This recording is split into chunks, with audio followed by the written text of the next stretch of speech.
السلام عليكم ورحمة الله وبركاته. أهلا بيكم معايا في فيديو جديد من وي. كل سنة وانتم طيبين وعيد أضحى مبارك عليكم وعلينا يا رب، وإن شاء الله يتعاد عليكم وعلينا بالخير واليمن والبركات. النهاردة زي ما احنا شايفين هنشرح في الفيديو بتاعنا، أو فكرتنا النهاردة هي البقرة الطعمة اللذيذة الأمورة أم عيون جريئة دي ورموشها الحلوة دي.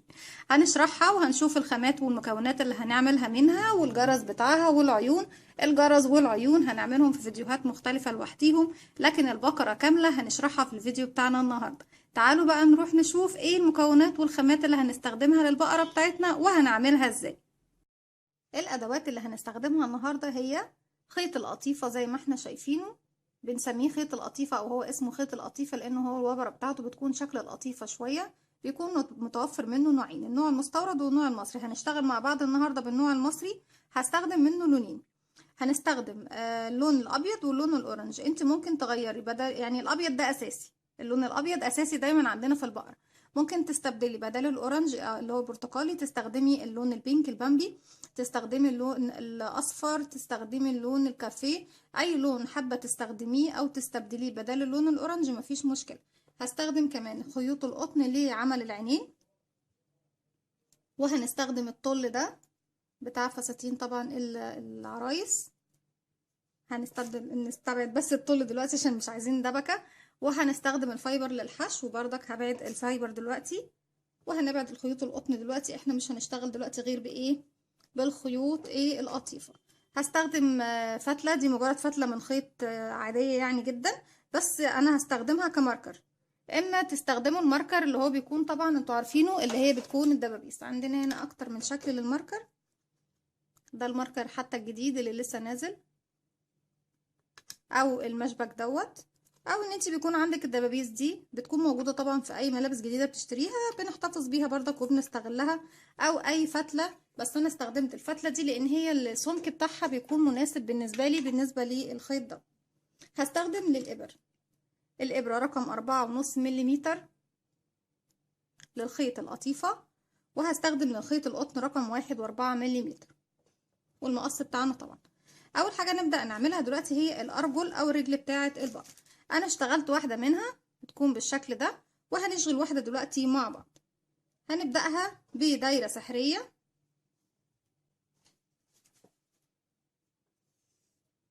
هو بيكون صعبه شويه الدايره السحريه معاه، بس واحده واحده وبنحاول واحده واحده. هسيب مسافه من الخيط وهلف الخيط بتاعي على ايديا بالشكل ده، على صباعين او صباع على شكل حرف الاكس، والف ايدي الناحيه التانية، وهاجي تحت اللفة الأولى هدخل بالإبرة بتاعتي أسحب اللفة التانية وأخرج بيها بالشكل ده. هخرج الخيط من إيدي، بس على شرط يكون طرفين الخيط داخلين داخل الدايرة السحرية بتاعتي. هنسيب طبعا الخيط القصير دوت، ودايما ناخد بالنا منه ما يفلتش معانا خالص، هو ده اللي بنتحكم فيه بالدايرة السحرية. وهرفع الخيط المتصل بالشلة وهقفل بسلسلة كده. بعد ما ارتفعت السلسلة دي بقفل بيها الدايرة السحرية، وبعتبرها هي برضك ارتفاعي لغرزة الحشو. هنشتغل داخل الدايرة السحرية بتاعتنا 6 غرز حشو. بسم الله، 1 2 3.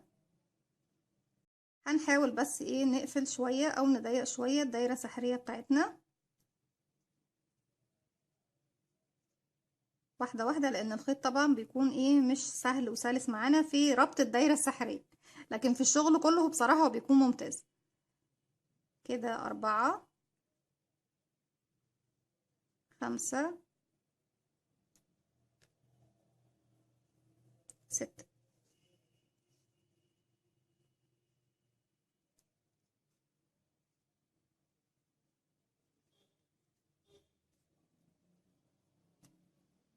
بالشكل ده واحدة واحدة، نشتغل واحدة واحدة مع الخيوط بتاعتنا ومع الشغل بتاعنا.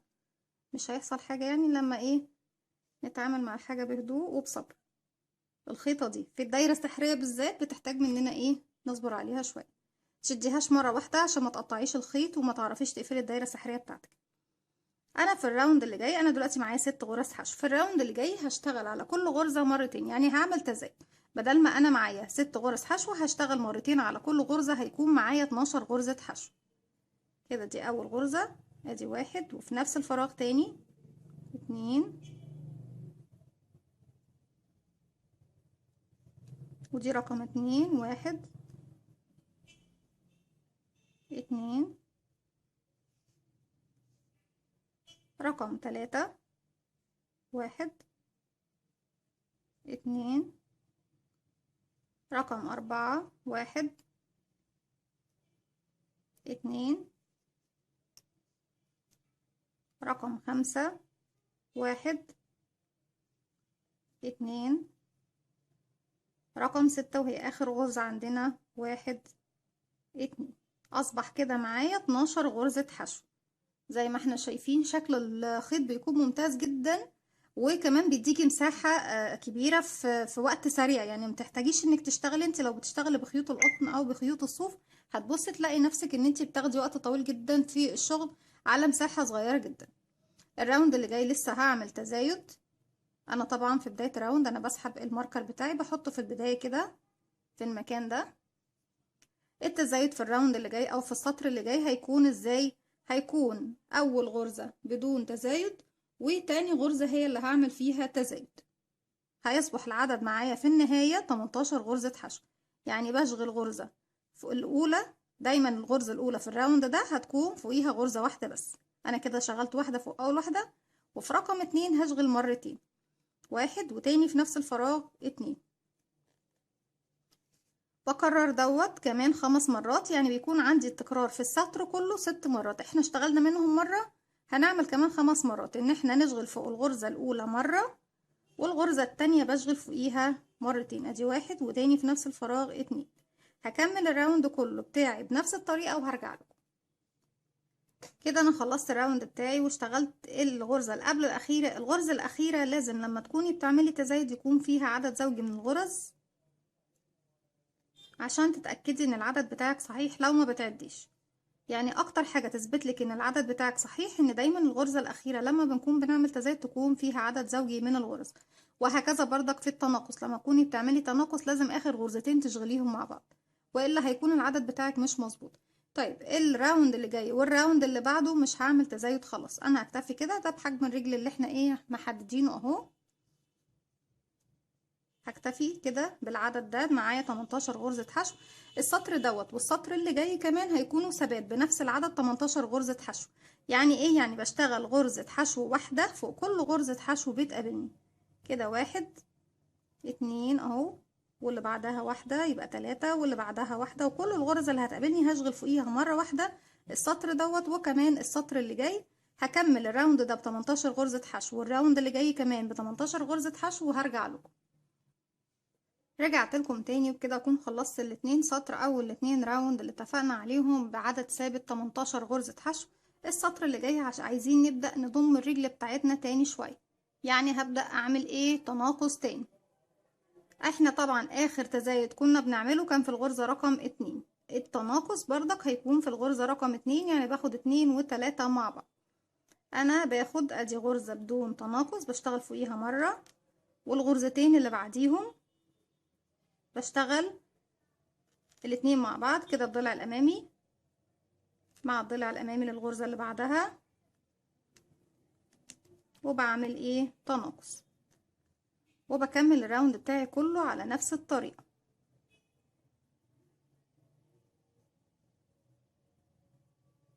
دي كده اللي احنا اشتغلناها اهو. 1 و2 و3 نشغلهم مع بعض، وهكذا الراوند بتاعنا كله بنفس الطريقة. وفي النهاية هيكون معايا 12 غرزة حشو. هكمل وهرجع لكم. رجعت لكم تاني بعد ما عملت تناقص وبقى معايا 12 غرزة حشو. الراوند اللي جاي هيكون سطر ثابت بدون تناقص بال 12 غرزة حشو، يعني بشغل غرزة فوق كل غرزة زيها. اني بدخل اشغل فوق كل غرزة بتقابلني. احنا طبعا دي اخر واحدة شغالين فيها اهي، دي تعالى كده اول واحدة. هشغل فوق كل غرزة تقابلني غرزة زيها لغاية طبعا نهاية الراوند. هكمل وارجع لكم. كده انا خلصت الراوند بتاعي، بس عملت 11 غرزة حشو. في ال 12 ببدأ اضيف اللون الجديد بتاعي في نهاية الغرزة. يعني انا ما شغلتش الغرزة ال 12 عشان اشغلها مع بعض، لان هي اللي بضيف فيها اللون الجديد. بيكون معايا حلقة على الابرة وبدخل بلف الخيط واخرج، اصبح معايا حلقتين. لو هكمل بنفس اللون هلف الخيط واخرج من الحلقتين. لكن لو هضيف لون جديد طبعا اللي هو اللون الابيض، لون الجسم او لون الجسم يعني البشرة، مش هنقول البشرة، هنقول الجسم بتاع ايه البقرة بتاعتنا. هلف حلقة بالشكل ده على الهواء والف لها عقدة بداية، وهسحب الخيط الابيض من الداخل بالشكل ده. هشيل انا بقى الماركر دلوقتي، مش محتاجاه في الراوند ده. وهخلي الخيط الابيض اللي مش هشتغل بيه والخيط الاورنج كمان اللي مش هشتغل بيه في ظهر حرف الفي، وهبدأ اشتغل الراوند ده كله ب 12 غرزة حشو على 12 غرزة حشو. هشتغل السطر دوت وهشتغل كمان بعديه 8 سطور، يعني يكون الاجمالي بتاعي 9 سطور. لا، هنشتغل السطر دوت وكمان عليهم 9 سطور، يعني 10 سطور هيكونوا الاجمالي بتاعنا بنفس العدد 12 غرزة حشو. غرزة حشو في كل غرزة حشو. بدخل في حرف الفي وبخلي كمان طرفين الخيط معايا على الابرة لغاية طبعا ما بخفي الخيوط الزيادة. في المرحلة دي طبعا الخيط اللي هو الاورنج انا مش محتاجاه تاني، هسيب مسافة منه بس تأمن الشغل، وبعد كده هتخلص منه وهقص. وزي ما احنا شايفين طرفين الخيط اللي مش بشتغل بيهم دول بخليهم معايا في ظهر حرف الفي، واشتغل فوق كل غرزة بغرزة زيها. هشتغل السطر ده ب 12 غرزة حشو، والسطور كمان التسعة اللي فوقيه ب 12 غرزة حشو، وبعد كده هرجع لكم. رجعت لكم تاني وبالشكل ده خلاص خلصت 10 سطور زي ما احنا شايفين بنفس العدد. ها كان معانا كام غرزة؟ 12 غرزة. دلوقتي هعمل تناقص. هعمل تناقص ازاي؟ هعمل تناقص في اول غرزتين، هدخل فيهم في الضلع الامامي اهو، هاخدهم مع بعض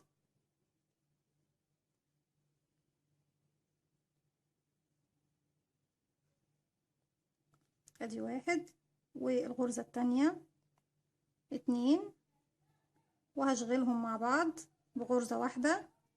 وبعد كده بعديهم هشتغل 4 غرز بدون تناقص، فوقيهم غرزة واحدة. ادي واحد اتنين تلاتة 4، والاتنين اللي جايين هشغل فيهم تناقص. ادي واحد اتنين شغلتهم مع بعض، وبعد كده هشغل بقية الغرز بدون تناقص. ادي واحد اتنين تلاتة.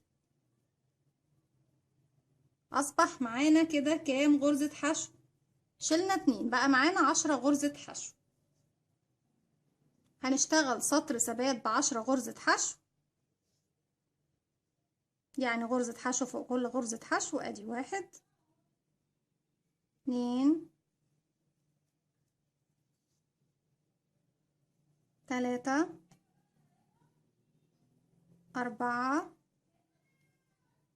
5 6 7 8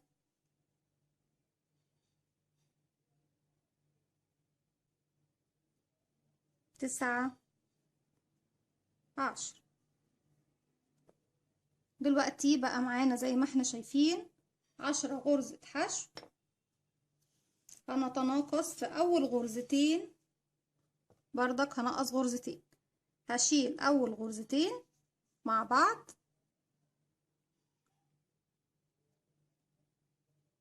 دي واحد وكده اتنين، هنشغلهم مع بعض وهشتغل واحد اتنين تلاتة،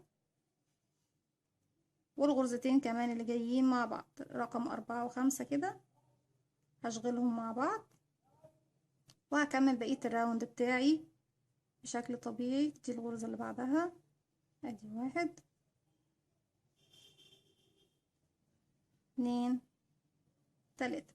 اصبح كده معانا 8 غرزة حشو. هشتغل كمان سطرين بنفس العدد 8 غرزة حشو وهرجع لكم، يعني هشتغل غرزة حشو فوق كل غرزة حشو وهرجع لكم. رجعت لكم تاني وبكده نكون خلصنا الرجلين زي ما شفنا، وهنبدأ نعمل الايدين بتاعتنا. الايدين عبارة عن دايرة سحرية زي ما عملنا رجلين بالظبط، وبردك 6 غرز حشو. اختصرت معاكم الوقت بتاع طبعا ربط الدايرة السحرية، احنا عملناه مع بعض مرة، واشتغلت كمان ال6 غرز حشو الاولانيين. بعد كده هنشغل تزايد فوق كل الغرز، يعني هشغل فوق كل غرزة مرتين كده. دي اول غرزة اهي، وهحط فيها الماركر علشان ابقى عارفة المكان بتاعي.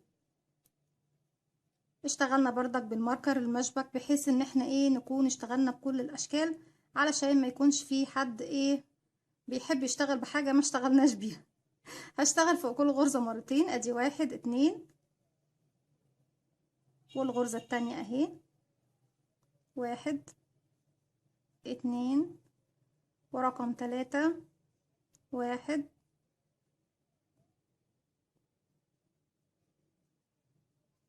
2، رقم 4 1 2، رقم 5 كده 1 2، رقم 6 وهي اخر غرزة عندي 1 2. انا في رجلين طبعا عملت تزايد لغايه ما وصلت لغايه 18 غرزه حشو. انا في الايدين مش محتاجه اعمل تزايد اكتر من كده، فمش هزود عن كده. كل اللي انا هعمله ان انا هشتغل في ال3 سطور الجايين ب 12 غرزه حشو زي ما هما 3 سطور ثبات بنفس العدد، يعني بشغل غرزه حشو فوق كل غرزه حشو. دي اول واحده اهي، وهحط الماركر فيها. اللي حابب يستخدم خيط كماركر، اللي حابب يستخدم المشابك يستخدم مشابك، اي علامة بتحب تشتغلي بيها مفيش مشكلة. هشتغل 12 غرزة حشو فوق 12 غرزة حشو زيهم بدون اي تزايد لمسافة 3 سطور. هكمل فوق كل غرزة زي ما احنا شايفين اهو، انا اشتغلت غرزة ودي التانية، واللي بعد كده التالتة ورابعة وهكذا، طبعا لغاية ما اوصل ل 12 غرزة حشو لمسافة 3 سطور، وهرجع لكم. رجعت لكم تاني بالشكل دوت. عملنا 2 سطر زي ما اتفقنا ب 12 غرزة حشو. السطر اللي جاي دوت هنبدأ نعمل تناقص، هنقص غرزتين. طيب هنقصهم فين؟ هاخد اول غرزتين مع بعض، يبقى كده نقصنا واحدة، ورقم 4 و5 هناخدهم مع بعض بردك، يبقى كده نقصنا واحدة. وبقية السطر طبعا بشغله عادي، باخد اول غرزتين معايا اهو عفوا،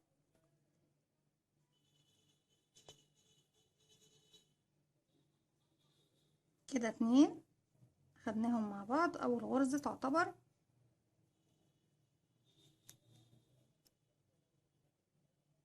بعد كده 1 2 3 و4 و5 هشغلهم بردك مع بعض، ادي 1 2،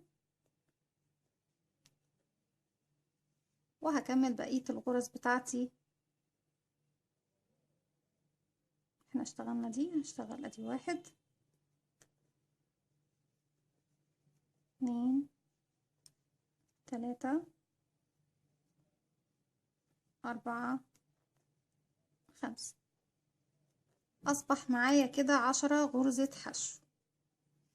هشتغل السطر اللي جاي سطر ثبات ب10 غرزة حشو، وبعد كده هرجع لكم نضيف اللون الجديد. احنا كده طبعا بنشغل غرزة حشو على كل غرزة حشو هتقابلنا، خلاص مفيش تناقص تاني دلوقتي.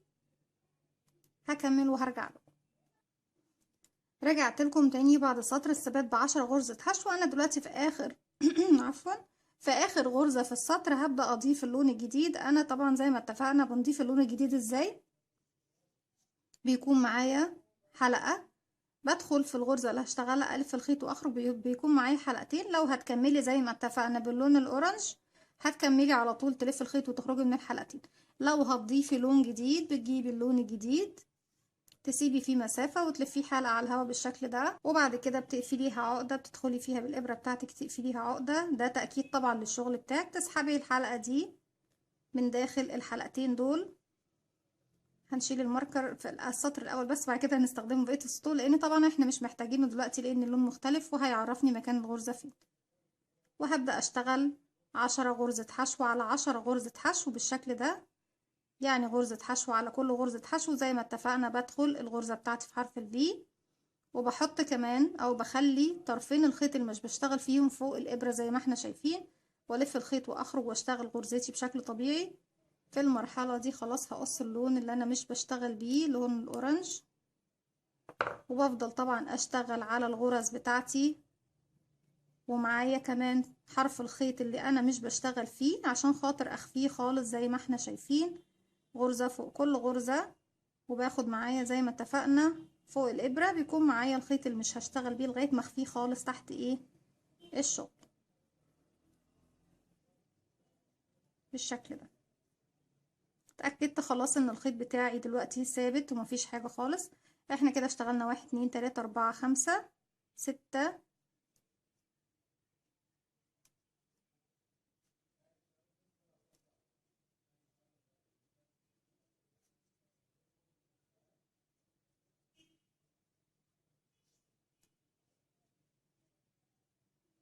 7 8 9 10. هشتغل كمان بنفس العدد 10 غرزة حشو لمسافة 9 سطور، بحيث يكون العدد معايا في النهاية 10 سطور بنفس العدد 10 غرزة حشو. ان احنا طبعا بنشغل فوق كل غرزة غرزة زيها لمسافة 9 سطور كمان. احنا كده اشتغلنا السطر اللي دخلنا فيه اللون بتاعنا. وما ننساش طبعا واحنا بنشتغل نحشي الفايبر بتاعنا في كل مرحلة. يعني انا في المرحلة دي خلاص مفروض ان انا هحشي رجلين وابدأ اشتغل 5 سطور كمان او 6 سطور واحشي وهكذا لغاية طبعا ايه ما اخلص الرجل الايد بتاعتي. انا طبعا بقول رجلين بس احنا خلصنا الرجلين مني مسكتها. لو اخلص الايد بتاعتي انا هشتغل بنفس العدد 10 غرزة حشو لمسافة 9 سطور كمان، وده العاشر خلاص اشتغلناه. هكمل 9 سطور وهرجع لكم. دلوقتي رجعت لكم بعد ما اشتغلت 10 حشو زي ما احنا شايفين بالشكل ده. 10 سطور بغرزة الحشو ب10 حشو. احنا طبعا اشتغلنا سطر مع بعض وتسعة اشتغلتهم لوحدي. السطر اللي جاي هنعمل تناقص. هعمل تناقص في اول 2 مع بعض. ادي 1 2 هشغلهم مع بعض اهو في الضلعين الاماميين ونعمل فيهم تناقص كده. دي اول غرزة اهي. الاتنين الاولانيين هعتبرهم اول غرزة معايا. بعد كده هشتغل 1 بدون تناقص، والتانية كمان هشتغل عليها غرزة بدون تناقص، ورقم 3 كمان بدون تناقص، والاتنين اللي جايين هشغل عليهم تناقص كده. دي واحدة اهي، واللي بعدها كمان هعملهم تناقص مع بعض، وهكمل العدد بتاعي بشكل طبيعي. كده خدنا هنا دي كده اشتغلناها كده. 1 2 3.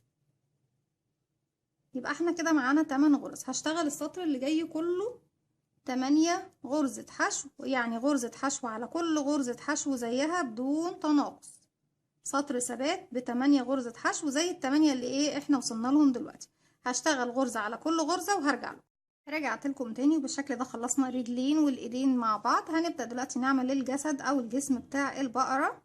بردك هو دايرة سحرية.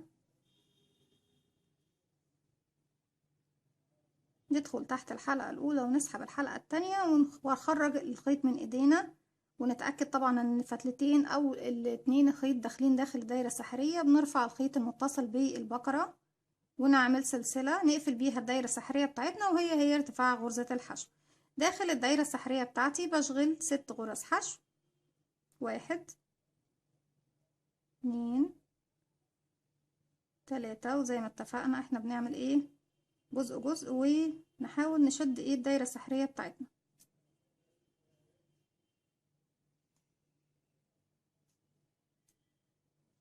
علشان لو عملتي ال6 وحاولتي تقفلي بالخيط دوت هيبقى صعب عليكي ويتقطع منك الخيط. واحدة واحدة كده. عملنا 3 4 5 6. المرحلة دي نقدر بقى نقفل الدايرة السحرية بتاعتنا بشكل طبيعي بالشكل ده. اتفقت معاكم واحدة واحدة مش عايزين نقطع الخيط ومش عايزين نقول لا مش عارفين نشتغل بيه. هي بس البداية والله بس بتبقى صعبة شوية، لكن محتاجة صبر مش اكتر. ودينا الماركر فين؟ خلاص نجيب غيره.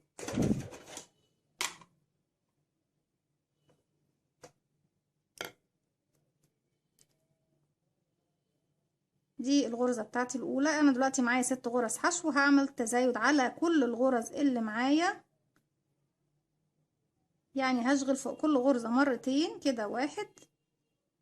وطبعا عند الغرزة الاولى عشان نفتكر المكان بتاعنا بنحط الماركر بتاعنا في نفس المكان تاني 2. ونكمل. الجسم بيكون بلون الابيض، يعني المكان اللي هتلزقي فيه او يعني انت حسب ما انت حابه، عايزه تبدلي الالوان وتخلي الجسم هو الاورنج مفيش مشكله، او البينك او الاصفر او اي لون انت حباه، بس على شرط ان المكان اللي هيتخيط فيه مكان الايدين والرجلين يكونوا بنفس اللون اللي هيشبكوا في بعض. يعني ما تجيش تكوني عامله الجزء اللي فوق مثلا ابيض والجزء الاخير من الرجلين لونه اورنج، مش هيكون لطيف. يعني لازم يكون الجسم واحد، دي الرجلين ودي طبعا الحرف بتاع الايدين ده اللي بيكون لونه مختلف، والودان والبق. كده اشتغلنا اول 2، ودي رقم 2 هنشتغل فوقيها 2 1 2. رقم 3 1 2. رقم 4 1 2. ودي رقم 5 1 2 في نفس المكان. رقم 6 وهي اخر واحدة 1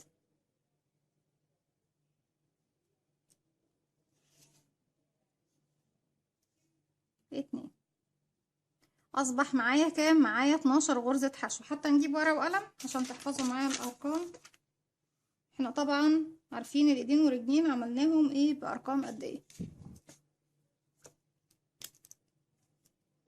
كده الجسم بدأنا ب6 حشو، عملنا تزايد في كل غرز بقى 12 حشو، عملنا تزايد في غرزة رقم 2 يبقى نعمل 18 حشو الاول، تزايد رقم 2. اللي جاي دوت هيكون التزايد عندي في رقم 2، يعني هشغل اول غرزة بدون تزايد وتاني غرزة هشغل فيها تزايد. ادي واحدة بدون تزايد، هي اول واحدة اهي، احط الماركر بتاعي فيها. ورقم 2 هي هشغل فيها مرتين، اهي رقم 2 اهي،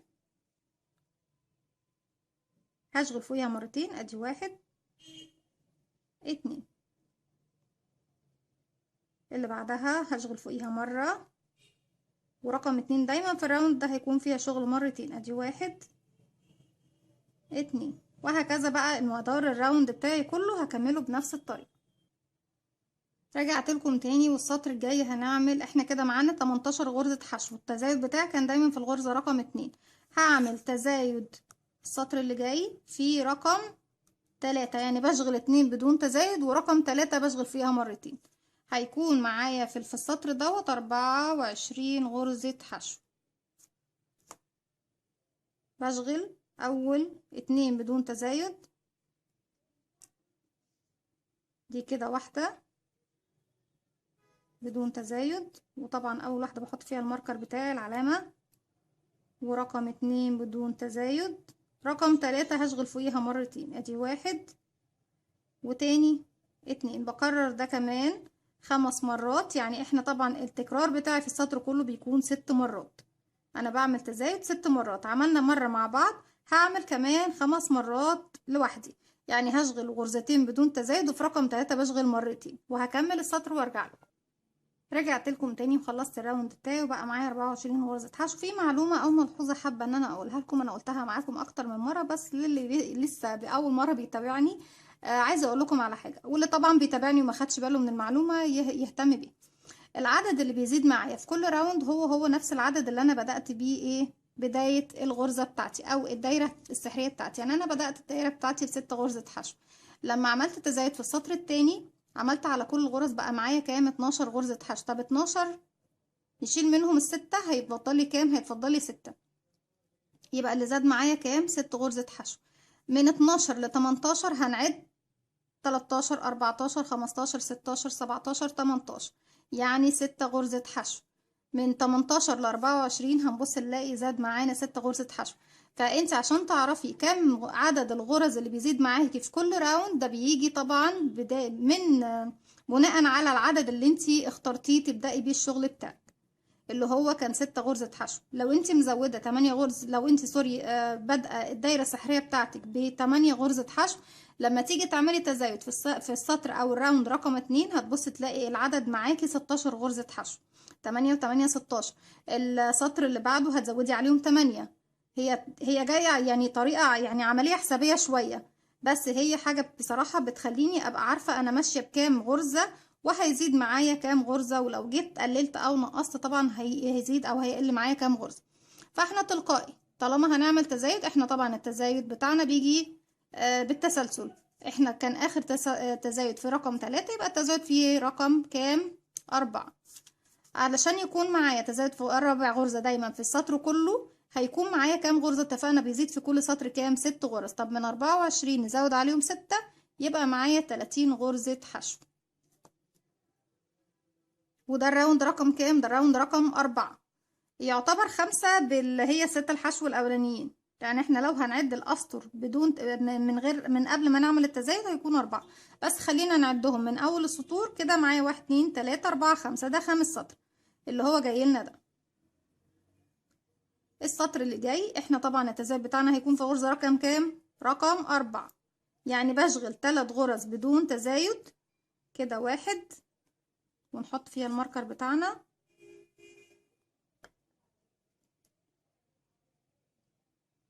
2 بدون تزايد، 3 بدون تزايد، ورقم 4 بشغل فوقيها مرتين.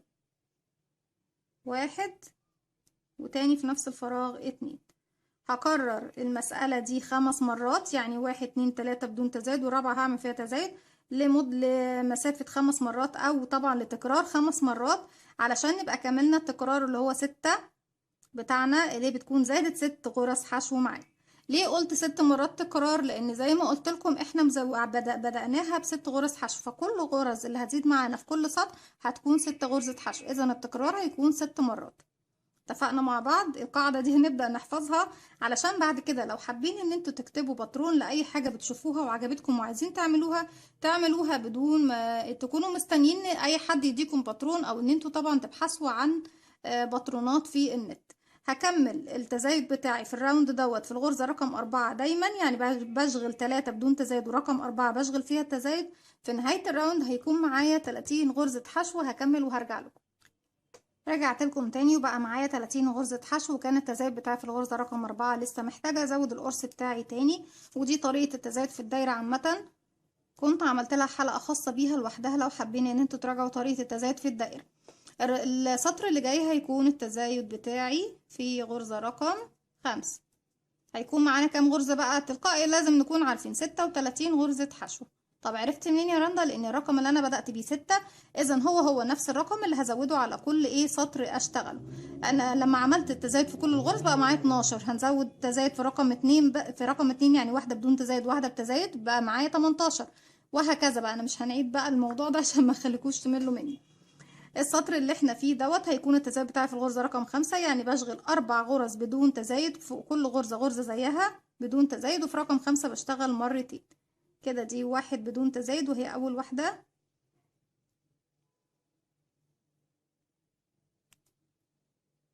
رقم 2 بدون تزايد، رقم 3 بدون تزايد، رقم 4 بدون تزايد، رقم 5 هشغل فوقيها مرتين. ادي 1 تاني في نفس الفراغ 2، وبكرر كده كمان 5 مرات لمسافة اللي هو طبعا الراوند بتاعي. بكمل الراوند وهرجع لكم.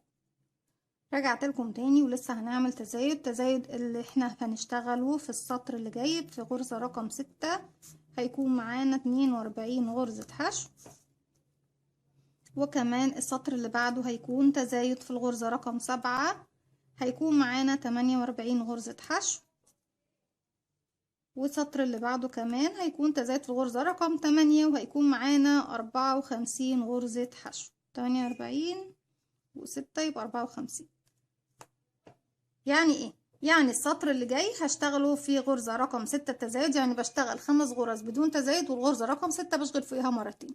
والسطر اللي بعده بشغل 6 غرز بدون تزايد، والغرزة رقم 7 بشغل فيها مرتين. وهكذا السطر اللي بعده هيكون 7 غرز بدون تزايد، والغرزة رقم 8 بشغل فيها مرتين. هكمل الثلاث سطور دول زي ما اتفقنا، وفي نهاية الثلاث سطور هيكون معايا 54 غرزة حشو. هكمل وهرجع لكم. رجعت لكم تاني، وبالشكل ده انا خلاص خلصت التزايد بتاعي في السطر اللي احنا فيه دوت. وبقى كنت التزايد بتاعي في الغرزة رقم 8، بقى معانا 54 غرزة حشو. السطر ده رقم كام؟ 1 2 3 4 5 6 7 8، كده 9 سطور. هشتغل عليهم كمان 8 سطور، يعني 8 سطر ثبات بنفس العدد 54 غرزة حشو. مش هزود ولا هنقص. يعني ايه يا رندا؟ يعني بشغل غرزة حشو واحدة فوق كل غرزة حشو بتقابلني لمسافة 8 سطر. مش هشغل تزايد ولا تناقص، يعني غرزة حشو فوق كل غرزة حشو بتقابلني بدون تزايد او تناقص لمسافة 8 سطر. هكمل وهرجع لكم. رجعت لكم تاني، وكده بعد ما ارتفعنا 8 سطور بنفس العدد 54 غرزة حشو، بيكون ده طبعا الشكل معانا. بنجيب الرجلين بتاعتنا. مفروض ان الرجلين بتتركب، بس طبعا بعد الحشو كده بتتركب في المكان ده كده، وبيكون ده جسم البقرة بتاعتنا. المفروض بقى في المرحلة اللي جاية ان احنا نبدأ نعمل تناقص تاني في المنطقة دي. يبدأ الجسم يضم كده من فوق ويبقى اقل اضيق شوية، عشان نبدأ ايه نركب الايدين. يعني الايدين بتاعتنا تتركب في مكان في الحدود دي كده. احنا كده بعنينا. هحاول اقرب شوية. عايزين نخلي الزاوية اللي تتركب فيها الايدين في المكان ده قد كده، يعني تقريبا هتكون حوالي يعني نص الفتحة دي. فاحنا طبعا لازم ايه نعمل تناقص تاني. طيب احنا اخر تزايد بتاعنا علشان نوصل للغرزة ان يكون معانا 54 غرزة، كان التزايد بتاعنا في الغرزة رقم ايه 8. اذا هنعمل تناقص. السطر دوت هيرجع تاني معايا 48 غرزة حشو. ليه 48 غرزة حشو؟ ابدأ اعمل تناقص في غرزة رقم 8 و9 مع بعض. يعني ايه يا رندا 8 و9 مع بعض؟ انت لما بتيجي تعملي تناقص مش بتاخدي غرزتين مع بعض؟ فانا بداية التناقص بتاعي هيكون في الغرزة رقم 8. اذا انا التناقص بتاعي في 8 و9 مع بعض. والراوند اللي بعده هيكون سطر ثابت ب48 غرزة حشو. طيب اللي بعده هيكون تناقص في الغرزة رقم كام بقى؟ تلقائي كده اخر حاجة عملت فيها تناقص هتكون 8 و9، يبقى هنا 7 و8. باخد 7 واللي وراه هيكون معايا كام غرزة؟ 42 غرزة حشو. والتناقص هيكون فين؟ في الغرزة رقم 7 اللي بعدها سطر ثبات بكام؟ 42 حشو. احنا دلوقتي نبدأ نعمل تناقص في الغرزة رقم 8. طيب احنا بس ايه نشيل الماركر بتاعنا ونبدأ نشتغل. علشان تعملي تناقص في الغرزة رقم 8 بتاخدي 8 و9 مع بعض. معنى كده انك بتشغلي 7 غرز، ادي واحد منهم، وهنحط الماركر بتاعنا.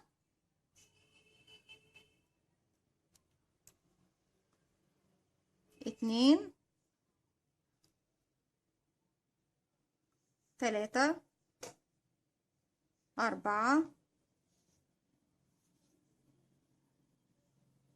5 6 7. كده انا اشتغلت 7 غرز بدون تناقص، يعني اشتغلت فوق كل غرزة غرزة زيها. رقم 8 ورقم 9، يعني انا هبدأ التناقص بتاعي في 8. طب انا عشان اعمل تناقص لازم اخد غرزة معاها، فمعنى كده ان انا باخد رقم 8 بدخل في الضلع الامامي ليها، وباخد رقم 9 بدخل في الضلع الامامي ليها، والف الخيط واخرج. بقى معايا حلقتين الف الخيط واخرج منهم هما الاتنين. وبكرر دوت طبعا على مدار الراوند بتاعي كله زي ما احنا شايفين. انا دلوقتي شغالة هنا اهو، دي الغرزة اللي انا شغالة فيها اهي باينة. هبدأ تاني. 1 2 3 4 5 6 7 7 بدون تناقص، و8 اهي. بس واحدة واحدة، ضلع طبعا مع الخيطة دي بيكون صعب ان انت تطلعي الضلع الامامي او الخلفي. الرقم 8 ورقم 9 بنشغلهم مع بعض، وهكمل طبعا الراوند بتاعي كله بنفس الطريقة. والسطر اللي بعده هشغله ثبات طبعا ب 42 غرزة حشو، يعني غرزة حشو فوق كل غرزة حشو. يعني السطر ده انا بعمل تناقص في الغرزة رقم 8 دايما، بشغل 7 غرز بدون تناقص، وب 8 و9 باخدهم مع بعض. السطر اللي بعده هيكون ثابت بنفس العدد، مش هعمل تناقص. السطر اللي بعده هعمل تناقص زي ما اتفقنا في الغرزة رقم 7، واللي بعده يعني هشتغل 6 غرز بدون تناقص، والغرزة رقم 7 و8 بشغلهم مع بعض.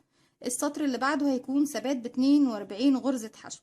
هخلص السطر ده والسطر اللي بعده ثبات والسطر اللي بعده فيه تناقص واللي بعده ثبات، وهرجع لكم. رجعت لكم تاني يا بنات زي ما احنا شايفين، والشكل بتاعنا بقى زي ما احنا شايفين اهو. لسه برضك محتاجين نعمل تناقص. طب احنا اخر تناقص وصلنا له كام؟ كان في الغرزة رقم 7 و8 مع بعض، واصبح معانا 42 غرزة حشو. طيب نرجع بعد 42 غرزة حشو لكام؟ 36. 36 في كل مرة، زي ما كنا بنزود في الأول 6 بنقلل بردك دلوقتي في التراجع 6. يعني 36 حشو. عايزة أوصل يكون معايا 36 حشو. طب أوصل ل 36 حشو إزاي؟ آخر تناقص معايا كان في الغرزة رقم 7 و8. التناقص دلوقتي هيكون في غرزة رقم كام؟ المفروض 2 مع بعض.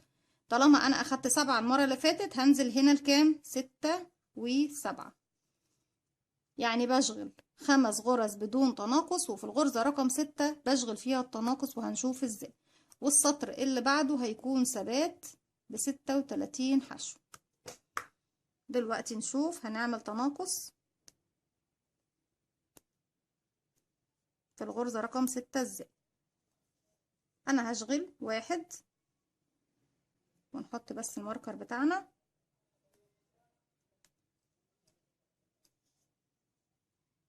2 3 4 5. 5 غرز كده بدون ما اعمل تناقص، كل غرزة فوقيها غرزة زيها. الغرزة رقم 6 والغرزة رقم 7 باخد الضلع الامامي الاول غرزة والضلع الامامي لتاني غرزة، والف الخيط واخرج منهم، اصبح معايا حلقتين. الف الخيط واخرج من الحلقتين. بكمل الراوند بتاعي كله بنفس الطريقة. هكرر المسألة دي كمان 5 مرات. مفروض التكرار 6 مرات، احنا عملنا منهم تكرار دلوقتي، فاضل لنا 5. والسطر اللي بعده هشتغل فيه 36 غرزة حشو بدون تزايد ولا تناقص، يعني غرزة فوق كل غرزة زيها. هكمل وهرجع لكم. رجعت لكم تاني، وزي ما احنا شايفين لسه محتاجين نعمل تناقص تاني. احنا لسه هنعمل تناقص تاني، ما تقلقوش وما تملوش. لسه احنا بنمشيها خطوة خطوة عشان نشوف الشكل بتاعنا وصل لايه. دلوقتي قربنا على فكرة خلاص من المرحلة اللي احنا هنوقف فيها التناقص، وهنكمل بعد كده الباقي. لكن دلوقتي زي ما احنا شايفين الشكل بتاعنا اهو. لو جبنا الرجلين بتاعتنا بالشكل ده، وكمان نجيب الطل بتاعنا، بس نخلي الفايبر بعيد.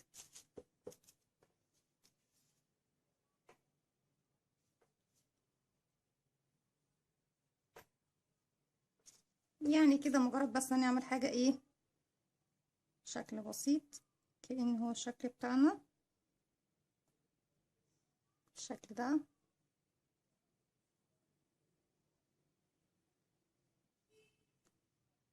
لسه قدامنا مسافة، مش مسافة طويلة بس لسه قدامنا الشغل. هنكمل تناقص. حابة امشيها معاكم خطوة خطوة علشان تكون سهلة وبسيطة، ومحدش يقول ان هي متعبة او صعبة. طيب هنوصل تاني يكون معانا 30 غرزة حشو. ازاي نوصل لهم؟ لما نعمل تناقص فين؟ في غرزة رقم 5 عفوا و6 مع بعض. يعني بشغل 4 غرز بدون تناقص، و5 و6 بشغلهم مع بعض. والسطر اللي بعده بيكون ثبات ب30 غرزة حشو، زي ما عملنا في السطور اللي احنا عملنا فيها تناقص اللي فاتت. كده هنشتغل 1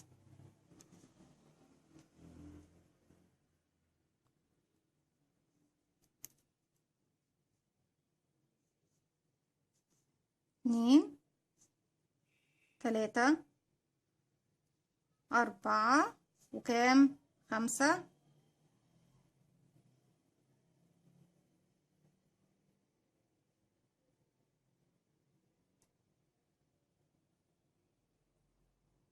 باخد ضلع واحد بس اهو 5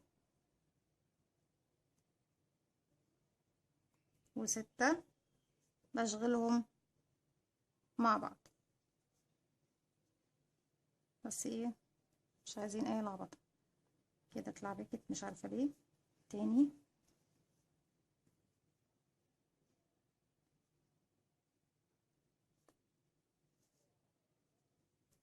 اهو ده وده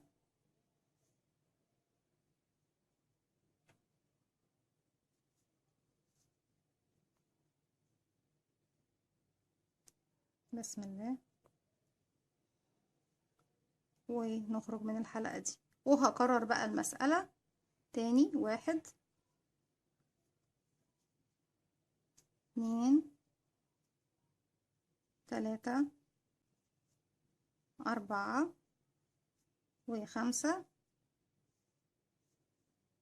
و6 بشغلهم مع بعض. هو اي حاجة طبعا تغصلج معانا نقول بسم الله الرحمن الرحيم على طول. هكمل الراوند دوت بنفس التناقص في الغرزة رقم 5 ورقم 6 مع بعض. والسطر اللي جاي هيكون ثبات بالعدد 30 غرزة حشو، يعني غرزة حشو فوق كل غرزة حشو واحدة بس. هكمل وهرجع لكم. رجعت لكم تاني وزي ما احنا شايفين الجسم بتاعنا هو خلاص قربنا نوصل للمرحلة اللي هنوقف فيها تناقص. زي ما احنا شايفين احنا لسه هنعمل تناقص بس مش دلوقتي. الجسم بتاعنا خلاص قرب يوصل للمرحلة بتاعتنا. احنا دلوقتي لسه محتاجين طبعا حشيد بالفايبر عشان نشوف شكل الجسم بتاعنا ايه. طول ما احنا شغالين من غير ما نحشي فايبر مش هنقدر نحدد طبعا احنا امتى هنوقف تناقص وامتى مش هنوقف. زي ما احنا شايفين احنا كان معانا 30 غرزة حشو، هنشيل منهم 6 يبقى 24 غرزة حشو. هنعمل التناقص في الغرزة رقم كام 4 و5. والسطر اللي بعده هيكون 24 ثبات يعني بدون اي تناقص. نشتغل السطر ده الاول وبعد كده ايه نكتب اللي بعده.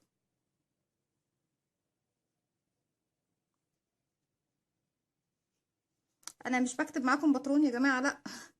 انا بس بفهمكم احنا بنعمل تناقص ازاي، مجرد بس بوريكم الخطوات بتمشي ازاي يعني احنا العدد معانا وصل لكده ازاي. يعني مثلا في ناس كتير يقولوا لي قولي يا رندا العدد بعد ما تخلصي الراوند. انا عاوزاكم انتوا من نفسكم تحددوا العدد ده وصلنا له ازاي وطرحنا من ايه وكان معانا ايه عشان يكون اسهل وطبعا بطريقة الفهم يكون احسن. هنشتغل 1 ونحط الماركر بتاعنا. اتفقنا هنا هنعمل التناقص بتاعنا في كام في 4 و5 مع بعض، يعني هشغل 3 غرز بدون تناقص والغرزة رقم 4 و5 بشغلهم مع بعض. انا اشتغلت واحدة دي رقم 2 دي رقم 3 وكام 4 و5 مع بعض. دي ودي هنشغلهم مع بعض. الضلع الامامي من اول غرزة ودي تاني غرزة اهي، بس انا عايزة ضلع واحد بس فيهم.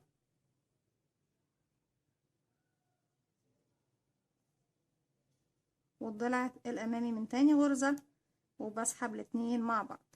بكمل بقى الراوند بتاعي كله كده والسطر الجاي بدون تزايد غرزة فوق كل غرزة واحدة بس. هكمل وهرجع لكم. رجعت لكم تاني وبالشكل ده خلاص خلصت الراوند بتاعي زي ما احنا شايفين اللي هو سطر ثبات ب24 غرزة حشو. في المرحلة دي هشتغل كمان 3 سطور ثبات ب24 غرزة حشو بدون اي تزايد. وبعد كده هرجع لكم نكمل الراس بتاعت البقرة بتاعتنا مع بعض. احنا طبعا انا ما حبيتش ان انا اعمل الجسم منفصل عن الراس، حبيت ان احنا نعملها مع بعض. والموديل كمان اللي انا مختاراه الجسم بيكون ملتصق بالراس عشان ما نقعدش ايه ان احنا نقعد نشغل الراس لوحدها والجسم لوحده وبعد كده ايه نخيطهم في بعض.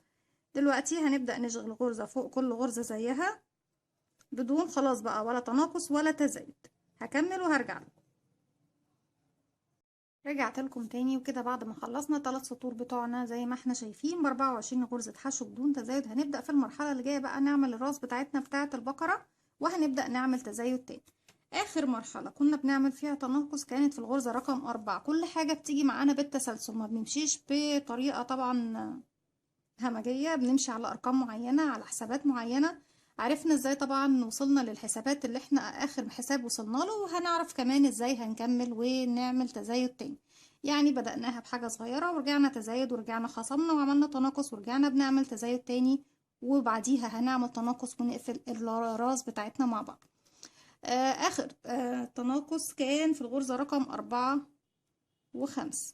طيب هنرجع نعمل تزايد تاني. أنا دلوقتي معايا 24 غرزة حشو، عاوزة أرجع تاني يكون معايا 30 غرزة حشو. هعمل تزايد فين؟ آخر تناقص كان فين؟ في 4 و5، يعني في 4. بدايتي كانت 4، يبقى التزايد هيكون في غرزة رقم كام؟ 4. هنا انا مش بزود، مش باخد اتنين ورا بعض، انا باخد واحدة منهم بس. ايه هي اللي هاخدها؟ اني واحدة اللي هاخدها هي الاول رقم بيقابلني اللي هو رقم 4. يعني انا بدايتي في التناقص كانت رقم 4. باخد طبعا اللي وراها لما بعمل تناقص، لكن لما بكون بعمل تزايد يبقى هاخد رقم 4 بس. طيب بعد ما هعمل تزايد في رقم 4 هحتاج تاني تزايد، يكون معايا 36 غرزة حشو. هيكون التزايد في الغرزة رقم كام؟ 5. تاني تزايد 42 حشو، هيكون التزايد عندي في الغرزة رقم 6. تعالوا نبدأها مع بعض بقى واحدة واحدة ونشوف إذا كنا هنحتاج نعمل تزايد تاني ولا لأ. طبعا في التزايد واحنا عارفين احنا بنعمل ايه، وطبعا عملنا تزايد في الجزء الأولاني من الجسم، فمش هنكرر تاني ونعمل خطوات التزايد مع بعض. احنا عارفين هنمشي قد ايه. يعني أنا دلوقتي هعمل تزايد في الراوند دوت، همشي 3 غرز بدون تزايد، وفي رقم 4 هشغل فيها مرتين، والسطر اللي بعده هشغل 4 غرز بدون تزايد، ورقم 5 هشغل فيها مرتين، والسطر اللي بعده هشغل 5 غرز بدون تزايد، والسطر اللي بعده هشغل في رقم 6 سوري، وبعد كده هشغل في رقم 6 مرتين. هكمل لغاية ما اوصل للسطر اللي هيكون فيه معايا 42 غرزة حشو وهرجع لكم. اسفة طبعا على صوت القطة. لكم تاني، وده شكل الشغل بتاعنا اهو. زي ما احنا شايفين لسه مستمرين بنعمل تزايد. التزايد السطر الاخير اللي فات دوت كان في الغرزة رقم 6، السطر ده هيكون في الغرزة رقم 7. هيكون معانا 48 غرزة حشو، يعني هشتغل 6 غرز بدون تزايد، والغرزة رقم 7 بشغل فيها مرتين. يعني بشغل كل 6 دول فرديين غرزة واحدة بس. ادي واحدة،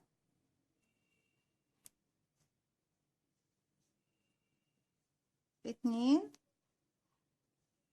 3، 4، 5، 6، وفي رقم 7 بشغل فيها مرتين. ادي 1، وفي نفس المكان تاني 2. هكمل الراوند بتاعي كله، وفي الاخر هيكون معايا 48 غرزة حشو. هكمل وهرجع لكم. زي ما احنا شايفين الشكل وصل معانا لايه اهو بالشكل ده. انا خلاص مش هزود. اللي عايز يزود حجم الراس اكتر من كده هتعملوا سطر كمان تزايد، ويكون التزايد بتاعكم في الغرزة رقم 8. انا حتى الحجم دوت ومش حابة ان انا ازود التزايد اكتر من كده، حاسة ان هو يا دوب الراس تكون مظبوطة معايا بالشكل ده. لو حابين طبعا تزودوا الحجم شوية يعني سنتي كمان هتزودوا، التزايد بتاعنا هيكون في الغرزة رقم 8. لكن انا حتى التزايد دوت هوقف. هشتغل 5 سطور ثبات، يعني 48 غرزة حشو ب5 سطور ثبات بنفس العدد. مش هزود حاجة زي ما اتفقنا. هعمل 5 سطور ثبات، وهشوف لو احتجت اكتر هقول لكم. لكن انا دلوقتي هشتغل بس 5 سطور ثبات، يعني هشتغل غرزة حشو على كل غرزة حشو تقابلني، مفيش تزايد، واحدة بس على كل غرزة. هكمل 5 سطور وهرجع لكم. رجعت لكم تاني، وبالشكل ده بعد ما اشتغلنا 5 سطور ثبات ب 48 غرزة حشو هنبدأ نعمل تناقص في الغرز اللي جاية. القلم بس بنجيبه. اخر غرزة كنا بنعمل فيها تزايد كانت الغرزة رقم 7. اذا التناقص انا هشتغل السطر اللي جاي مفروض يكون من 42 يوصل تاني، سوري، من 48 يوصل تاني ل 42 غرزة حشو. هنشيل 6 منهم، يعني احنا عايزين دلوقتي نشغل 6 غرز بدون تناقص، و7 و8 هنشغلهم تناقص مع بعض. اذا احنا كان معانا 48 غرزة حشو، هنشيل منهم ال6 هيبقى معايا 42 حشو. وكمان الخمس سطور اللي جايين عندنا 5 سطور ثبات بنفس العدد 42 غرزة حشو. بالشكل ده احنا خلاص هنعمل التناقص بتاعنا. بسم الله. زي ما اتفقنا هنشغل، احنا دي طبعا اخر واحدة شغلينها، ادي 1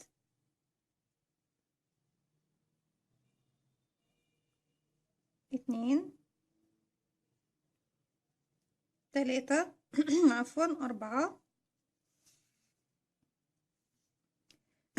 عفوا 5 6 وزي ما اتفقنا 7 و8 هنشغلهم مع بعض. ناخد الضلع الأول الأمامي من أول واحدة والضلع الأمامي من تاني واحدة، وهنشغل الحلقتين دول ونرجع تاني نلف الخيط ونخرج من الحلقتين اللي بعده. هكمل السطر بتاعي بنفس الطريقة، ان انا بشغل 6 غرز بدون تناقص، والغرزة رقم 7 ورقم 8 بشغلهم مع بعض بضمهم مع بعض، وبعد كده الخمس سطور اللي جايين هشغل غرزة فوق كل غرزة بدون تناقص لمسافة 5 سطور ثبات. احنا طبعا في نهاية الراوند ده هيكون معايا 42 غرزة حشو. الخمس سطور اللي جايين هشتغلهم 42 غرزة حشو بدون اي تناقص. هكمل وهرجع لكم. رجعت لكم تاني وبالشكل ده خلصت الخمس سطور بعد ما عملت تناقص زي ما اتفقنا مع بعض في الغرزة رقم 7 في السطر اللي قبل اللي فات ده. اللي فات ده كان ثابت ب 42 غرزة حشو. علشان اوصل ل 42 غرزة حشو من 48 غرزة حشو عملت تناقص في رقم 7 و8 مع بعض. السطر اللي جاي هيكون عندي تناقص في 6 و7 مع بعض، الغرزتين 6 و7 علشان يوصل معايا العدد لكام كده 42 يبقى 36 غرزة حشو. دايما بننقص العدد اللي احنا بدأنا بيه غرز البداية بتاعتنا. احنا بدأنا ب6 غرز حشو، اذا لما هنزود 6، لما هننقص 6، الا اذا كنا بنعمل تناقص مثلا في احدى الجانبين في عدد معين احنا محددينه في دماغنا. طيب الراوند دوت هيكون التناقص بتاعي ازاي؟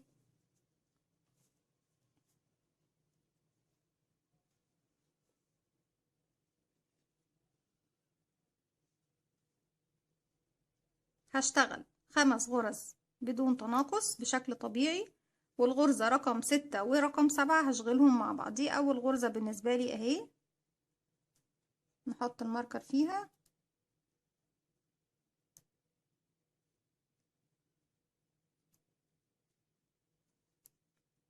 اتنين 3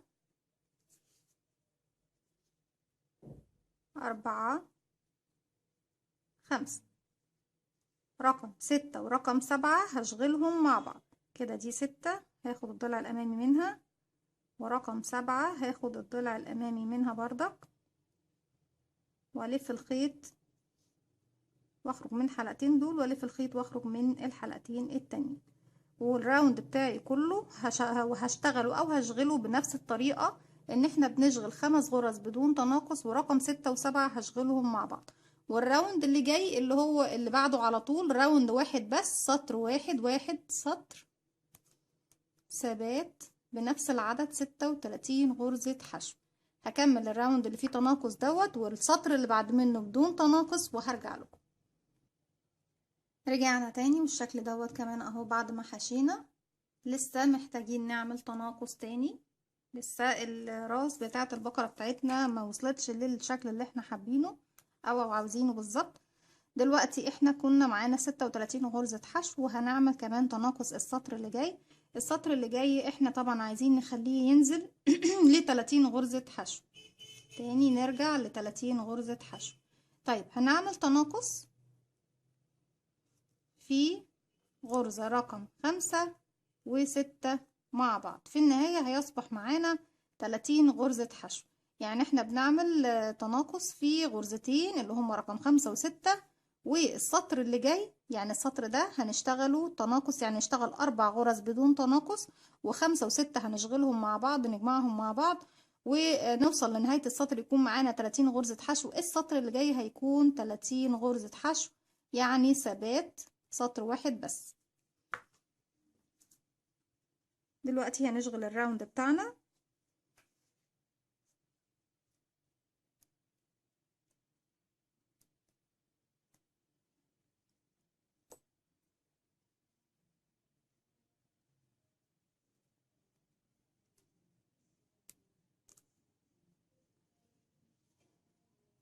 دي اول غرزة معايا اهي.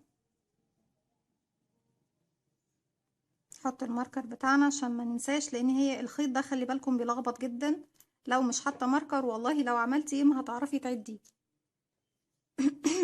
عفوا. كده 1 2 3 4 وكام 5 و6 هشغلهم مع بعض. هاخد الضلع الامامي لاول غرزة،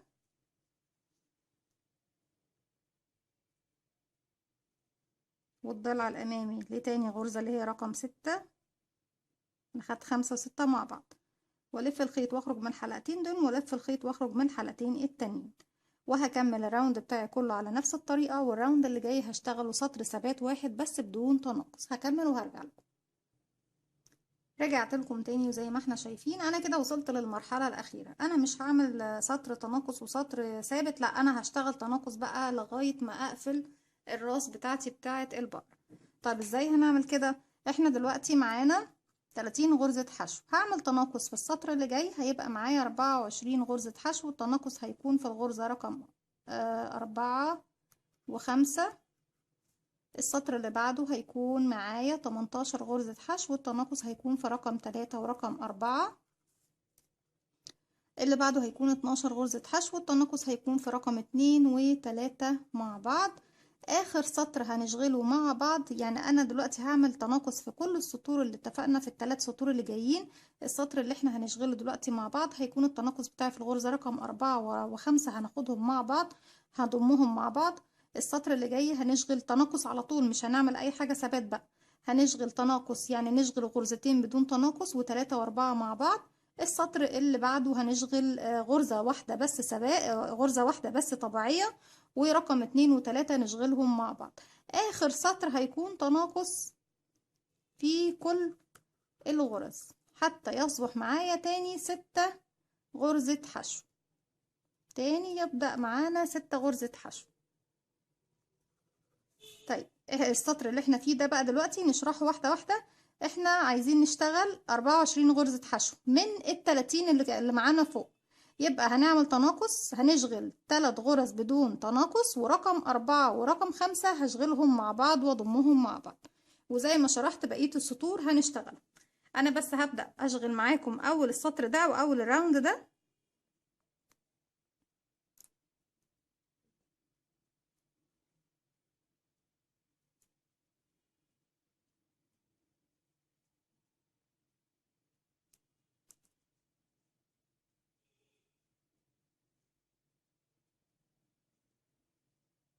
اني بشغل التناقص بتاعي يكون في 4 و5، يعني بشغل أول 3 غرز بدون تناقص، غرزة فوق كل غرزة زيها. أدي 1، وطبعا الماركر بتاعنا 2 3 ورقم 4 ورقم 5 هنشغلهم مع بعض. هناخد الضلع الأمامي من أول غرزة، والضلع الأمامي من تاني غرزة، ونلف ونخرج من لفتين، ونلف ونخرج من حلقتين. هكمل التناقص بتاعي في السطر ده زي ما احنا شفنا دلوقتي، 3 غرز بدون تناقص و4 و5 مع بعض. والسطر اللي جاي هيكون 2 غرزة بدون تناقص و3 و4 مع بعض. اللي بعده هيكون 1 غرزة بدون تناقص و2 و3 مع بعض. هرجع لكم في اخر راوند اللي احنا طبعا هنعمل فيه كل التناقص فيه كل الغرز لغاية ما يبقى معانا 6 غرزة حشو. رجعت لكم تاني، وبكده خلاص نكون كمان حشينا الجزء الاخير من البقرة بتاعتنا. السطر ده زي ما اتفقنا رجعت لكم، ومعايا دلوقتي 12 غرزة حشو. السطر اللي هشتغله الاخير دوت، بس ايه لازم ندخل الفايبر جوه عشان ما يشغلناش في الشغل. هنشغل تناقص على كل الغرز الموجودين عندنا، بحيث يكون نرجع تاني عندنا 6 غرز حشو. يعني هاخد كل غرزتين مع بعض.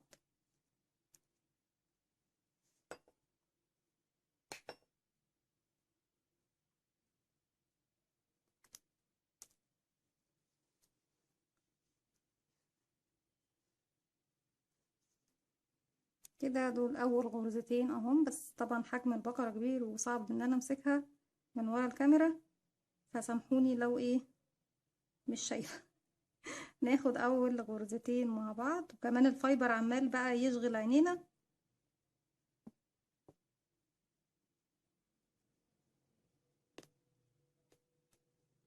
كده واحد، وتاني غرزتين مع بعض. كده اتنين،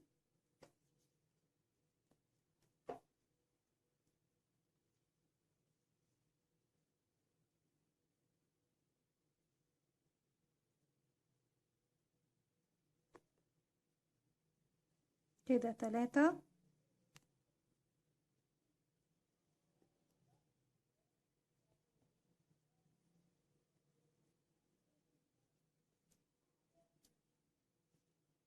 والاتنين اللي جايين مع بعض.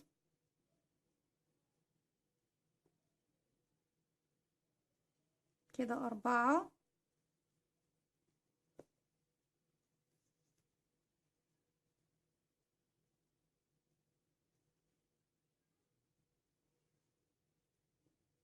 كده خمسة، والغرزتين الجايين هما رقم ستة وآخر غرزتين عندي.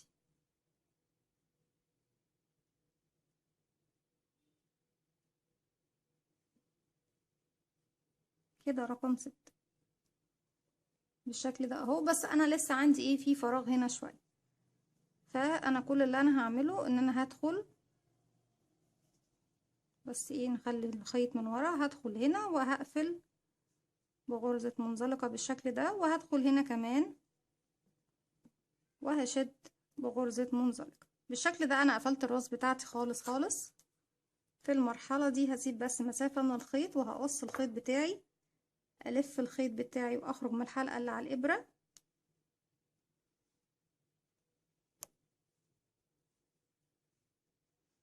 ومن داخل الشغل بتاعي هسحب الخيط الزيادة ده، اخفيه من الداخل بالشكل ده. خلاص، ده الوش بتاع البقرة بتاعتنا. المفروض هنا هيتركب البق والعينين، بعد كده القرون والودان. دلوقتي هنبدأ نعمل القرون بتاعتنا والودان والعيون والجرس. طبعا هنعملهم في فيديو مستقل لوحديهم، عشان خاطر يعني هعمل لكم العيون اكتر من موديل للعيون، بحيث ان انتوا تشغلوهم زي ما انتوا حابين. هعملهم في فيديو لوحديهم، وهعمل الجرس اللي احنا طبعا هنعلقه كسلسلة للبقرة بتاعتنا، هعمله بردك في فيديو خاص بيه، بحيث تكون البقرة بتاعتنا كاملة في الفيديو دوت. لكن بس ما عدا العيون والجرس اللي هنركبه كسلسلة هنا، هعملهم على حلقتين منفصلين عشان تبقى الحكاية سهلة معاكم، ويكون فيديو العيون فيديو طبعا خاص بنفسه، وفيديو الجرس كمان فيديو خاص بنفسه. وبعد كده هنركبهم للبقرة. دلوقتي هجهز بس الخيوط بتاعتي، وهرجع لكم نعمل الودان والقرون مع بعض. رجعت لكم تاني، ودلوقتي هنعمل الودان مع بعض ان شاء الله. هنقول بسم الله الرحمن الرحيم، ونعمل دايرة سحرية.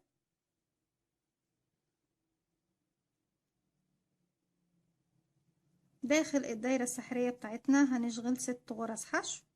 بس نقفل سلسلة الأول عشان نقفل الدايرة السحرية بتاعتنا. ونقول واحد، اتنين، تلاتة، كالعادة طبعا انتوا عارفين علشان نتحكم في الخيط بتاعنا.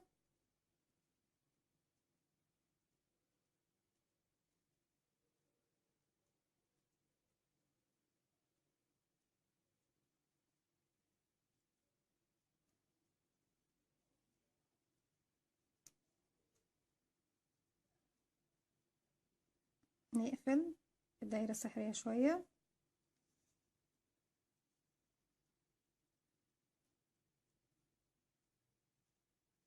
كده أربعة، خمسة، ستة، ونقفل بقى الدايرة السحرية بتاعتنا خالص.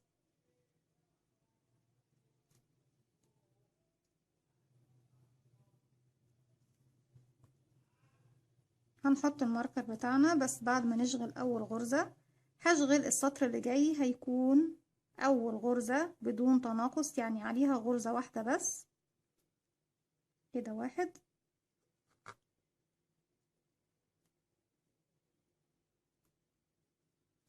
والغرزة اللي جاية هيكون عليها تزايد، يعني هشغل فوقيها مرتين، ادي واحد، وفي نفس المكان تاني اتنين، دي تاني غرزة كده.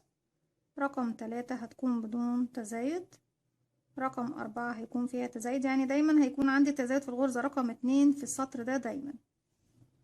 اول واحدة بدون تزايد، وتاني واحدة فوقيها غرزتين كده، واحدة ودي اتنين، ادي واحد وتاني اتنين. اصبح كده معانا كام غرزة؟ اصبح معانا 9 غرز حشو. احنا بدأنا ب6، عملنا تزايد في الغرزة رقم 2 في الراوند اللي بعده، بقى معانا 9 غرز حشو. السطر اللي جاي هشغله كله ب9 غرز حشو بدون تزايد كده، واحد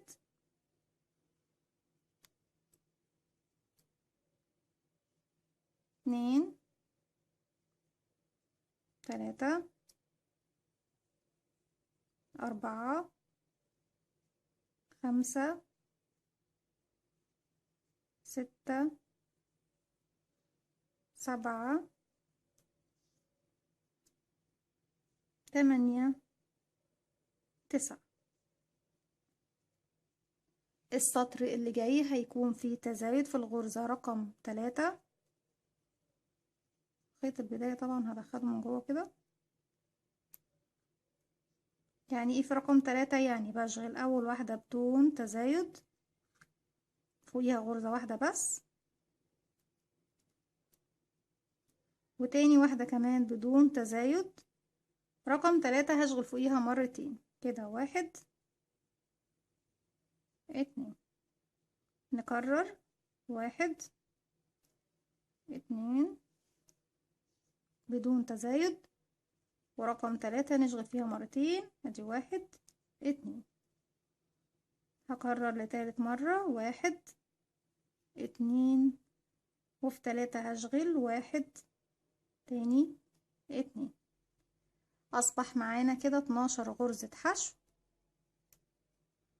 هنشتغل الراوند اللي جاي ثابت ب12 غرزة حشو زي ما هما كده، واحد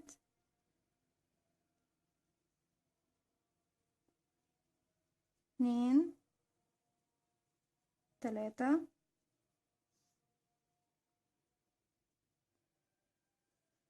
أربعة خمسة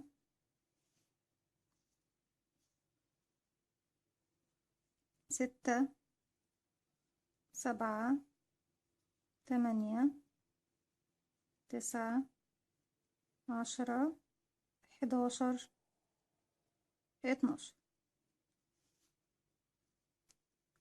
الراوند اللي جاي هيكون فيه تزايد في الغرزة رقم 4.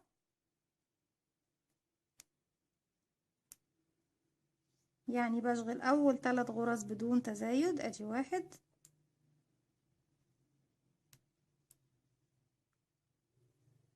اتنين تلاتة، ورقم 4 هشغل فوقيها مرتين، ادي واحد اتنين، وهكرر واحد اتنين تلاتة، ورقم 4 نشغل فوقيها مرتين، ادي واحد اتنين، والتكرار التالت بتاعي، واحد اتنين تلاتة، ودي رقم 4 هشغل فوقيها مرتين، ادي واحد اتنين. اصبح معايا 18 غرزة حشو. هشتغل على 18 غرزة حشو 18 غرزة حشو لمسافة 5 سطور بعدد ثابت 18 غرزة حشو. يعني هشتغل 5 سطور اللي جايين بعدد 18 غرزة حشو ثابتين، مش هغير فيهم حاجة، غرزة فوق كل غرزة بس لغاية 5 سطور، وهرجع لكم. رجعت لكم تاني وكده شغلت 5 سطور، وكمان دمجت معاهم اللون الاورنج تاني، بتبقى شكلها حلو جدا. الحيوانات الاميجرومي لما بنزود على ودانها بندخل لونين في الودن زي البقر عامة، بتكون شكلها حلو جدا. لما بندخل لون في الودن التانية بيكون شكلها جميل جدا. يعني انتي لو عاملة البقرة دي بلونين مثلا الاسود والابيض، ممكن تعملي الجزء دوت في الودن التانية او في ودن واحدة من الودنين باللون الاسود، بيكون شكله حلو جدا. دلوقتي انا معايا 18 غرزة حشو، هعمل تناقص في الغرزة رقم 2. انا عايزة يبقى معايا 12 غرزة حشو. علشان انزل من الرقم 12 من 18 ل 12 هعمل تناقص في غرزة رقم 2. يعني هشغل اول واحدة بدون تناقص،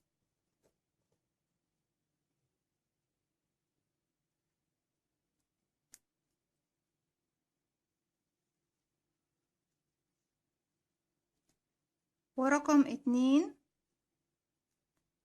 ورقم 3 هشغل فيهم تناقص. تاني بكرر، 1 بدون تناقص، ورقم 2 ورقم 3 بشغل فيهم تناقص. وبكرر ده بقى على مسافة الراوند بتاعي كله 6 مرات. احنا عملنا منهم 2، باقي 4. كده 1 ورقم 2 و3 مع بعض،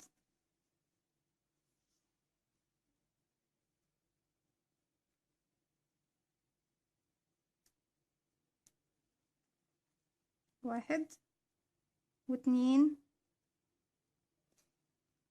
و3 مع بعض،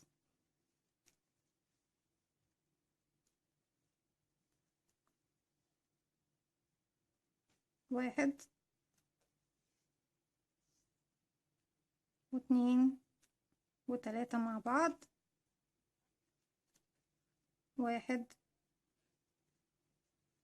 و2 و3 مع بعض. طيب انا هرجع تاني احط اللون الابيض، عشان طبعا المكان اللي هشبكه فيه الراس نفسها لازم يكون بنفس اللون. هرجع تاني لنفس اللون، عشان يكون ارجع تاني لنفس اللون بغيره في اخر حلقتين من اللون اللي انا شغالة بيه.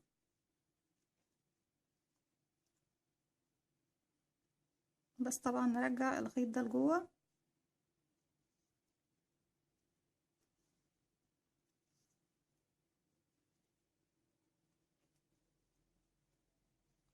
الراوند اللي جاي هعمل تناقص في الغرز كلها مع بعضها، يعني يكون عندي 6 غرز حشو.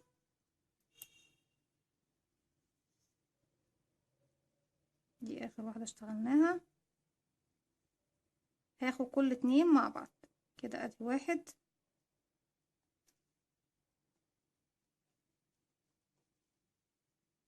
بس طبعا نضيق الشغل بتاعنا شوية.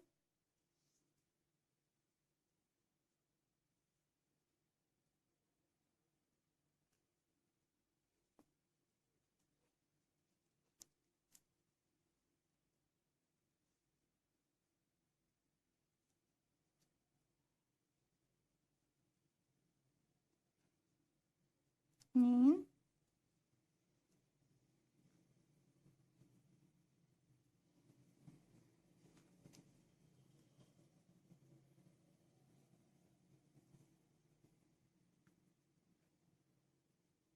3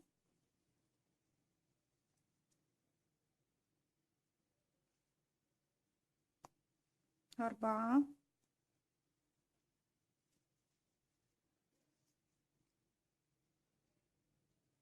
5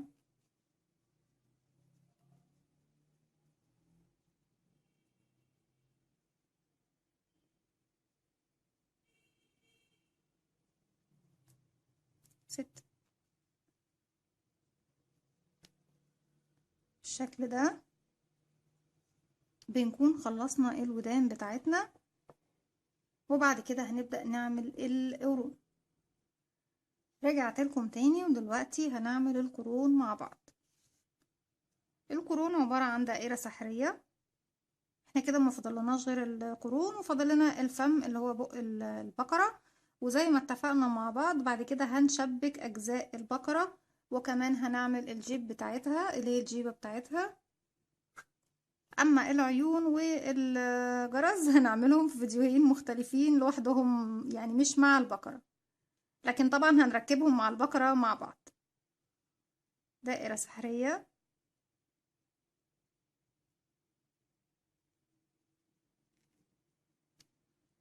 بداخلها طبعا نقفلها بسلسلة، داخلها 6 غرز حشو. 1 2 3 وهضيق بس الدائرة السحرية بتاعتي شوية.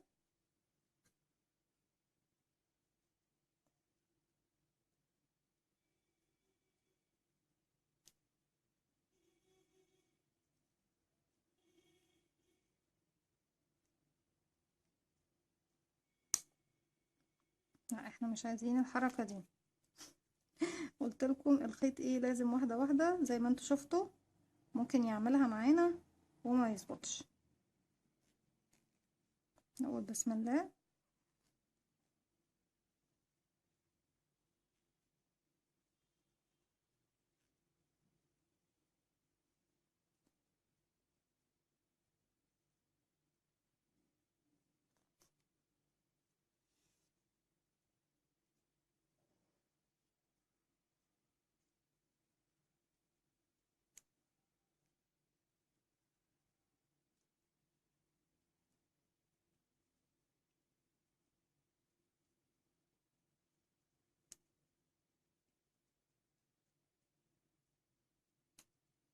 بالشكل ده. هي بس محتاجة صبر شوية وهدوء. كل حاجة في الحياة محتاجة صبر وهدوء يا جماعة. وهنكمل 4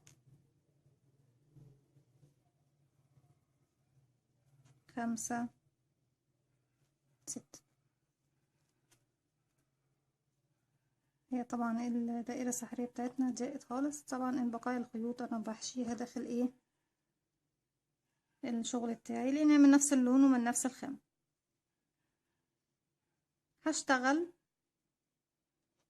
اول راوند، يعني اول 3 سطور جايين هشتغلهم اول سطرين. احنا دوت كده اشتغلنا سطر وسطرين كمان هشتغلهم بنفس العدد 6 غرزة حشو. كده 1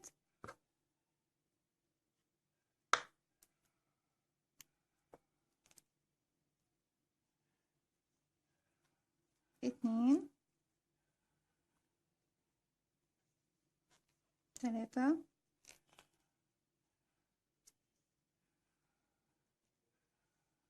4 5. في كده واحدة اشتغلتها هنا زيادة.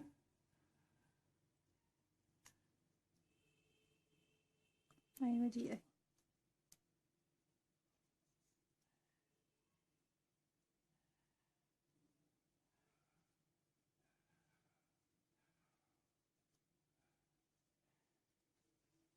كده 4 5 6.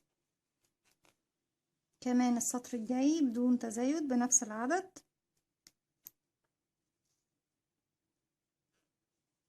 1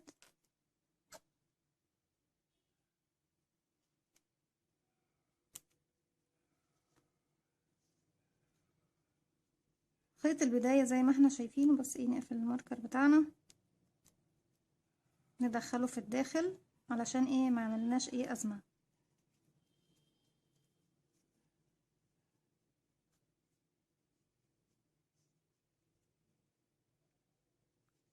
اتنين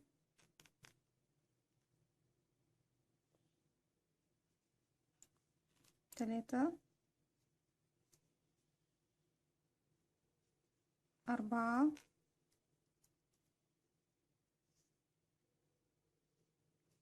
5 6. الراوند اللي جاي هيكون فيه تزايد في الغرزة رقم 2،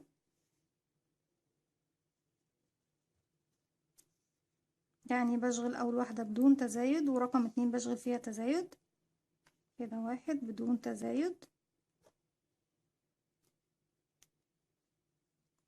ورقم 2 هشغل فيها تزايد، يعني هشغل فيها مرتين. ادي 1 2 في نفس الفراغ، وهكرر دوت على مدار الراوند كله. كده 1 ورقم 2 هعمل تزايد 2 1 ورقم 2 وهي اخر واحدة عندي هعمل فيها تزايد. اصبح العدد معايا 9 غرزة حشو. هعمل تزايد كمان في الراوند اللي جاي. التزايد بتاعي هيكون في الغرزة رقم 3،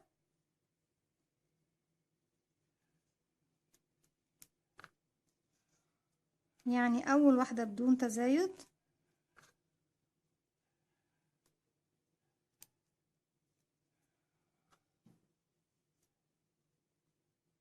وتاني واحدة بدون تزايد. رقم 3 هشغل فوقيها مرتين كده، 1 2 1 2 بدون تزايد، ورقم 3 بنشغل فوقيها مرتين، ادي 1 وتاني في نفس الفراغ 2 1 بدون تزايد، 2 بدون تزايد، 3 بشغل فوقيها مرتين، ادي 1 وتاني في نفس الفراغ 2. اسفة طبعا صوت القط بتاعي، هعتذر بس اديله اكل وارجع. رجعت لكم تاني. دلوقتي السطر اللي جاي كله هيكون بدون تزايد. احنا لما عملنا تزايد في السطر اللي فات اصبح معانا، احنا كان معانا 6، وفي السطر اللي فات دوت عملنا تزايد كان 9. السطر اللي احنا خلصناه ده بقى 12. هشتغل 12 غرزة حشو على 12 غرزة حشو بدون تزايد، سطر واحد بس كده. 1 2 3 4 5 6 7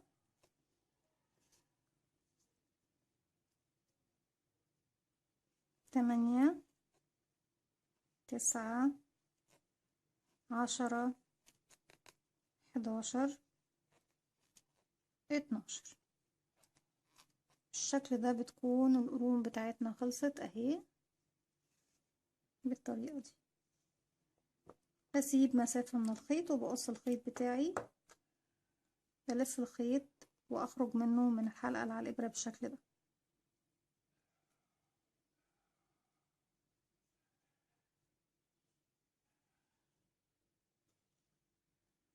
بتكون ده شكل القرون بتاعتنا. دلوقتي هنروح نعمل مع بعض بق البقرة بتاعتنا. هنقول بسم الله، واول حاجة هنبدأ نعملها هنعمل سلسلة. بسيب مسافة من الخيط، بلف الخيط حلقة بالشكل دوت، بدخل داخل الحلقة بتاعتي ألف الخيط وأخرج منها، عملت عقدة بداية وهشغل 8 سلسلة. 1 2 3 4 5 6 7 8، وكمان سلسلة ارتفاع. هنشغل في أول سلسلة هتقابلني 5 غرزة حشو كده. 1 2 3 4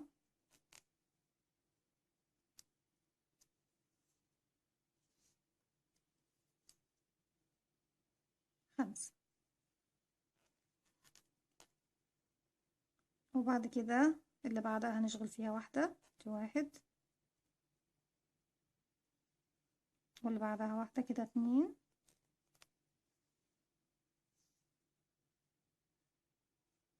واللي بعدها واحدة بقى 3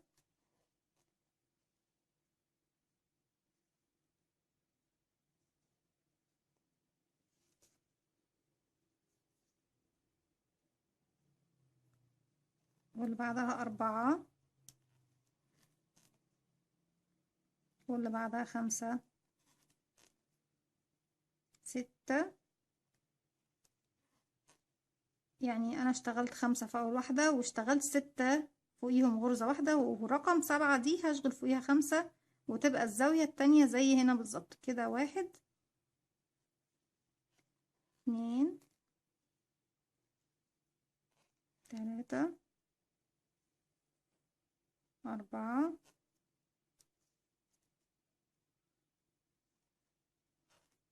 5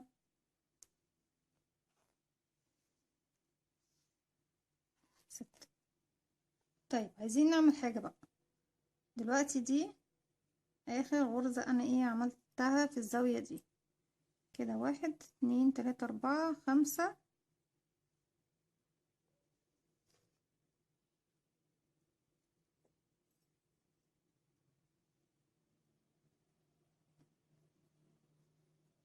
ودي اول واحدة في ال5. دلوقتي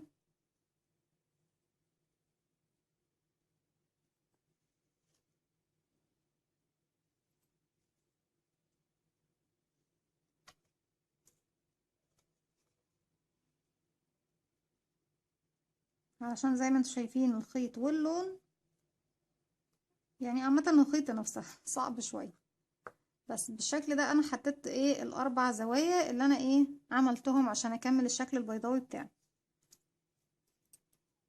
هيقابلني 6 غرز حشو، طبعا بجيب طرف الخيط اللي احنا بدأنا بيه في ظهر الشغل معايا، هشتغل عليهم 6 غرز حشو كده. 1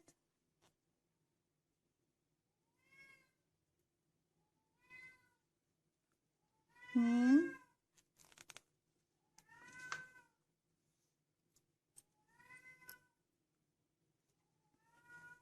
3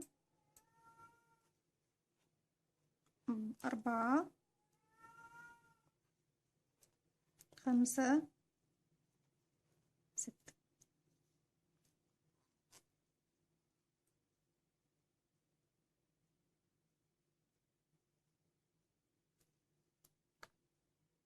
هقفل هنا بمنزلقة عشان اقفل الشكل البيضاوي بتاعي بالشكل ده. لسه هرتفع تاني لفوق سلسلة وهبدأ اعمل تزايد، يعني اول غرزة هشتغل فوقيها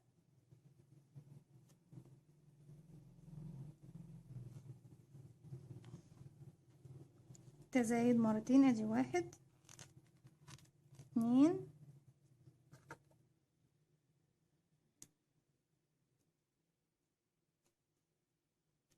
طبعا احط الماركر بتاعي على اول غرزة انا اشتغلتها، ودي رقم 2 اهي، ادي 1 2 رقم 3 1 2 رقم 4 ادي 1 2 رقم 5 اهي اللي عند الماركر 1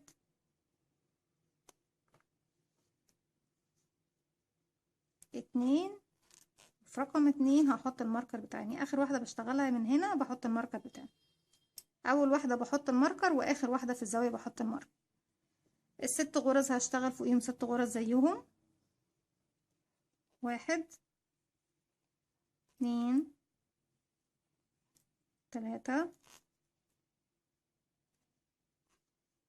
4 5 6. ودي فعلا بداية الزاوية بتاعتي اهي، ما كنتش شايفاها المرة اللي فاتت. كده هنشتغل فوق الزاوية بقى مرتين، ادي 1 2. ثواني بس نحط ايه الماركر كده، دي 1 ودي 2 في نفس الغرزة، دي رقم 2 ادي 1 2 رقم 3 1 2 رقم 4 1 2 رقم 5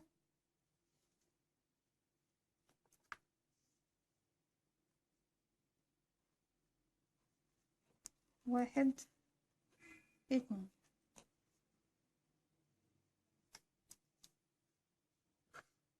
وهكمل على 6 غرز اللي جايين 6 غرز حشو زي ما هما بالظبط، تحتيهم 6 غرز حشو وهرجع لكم.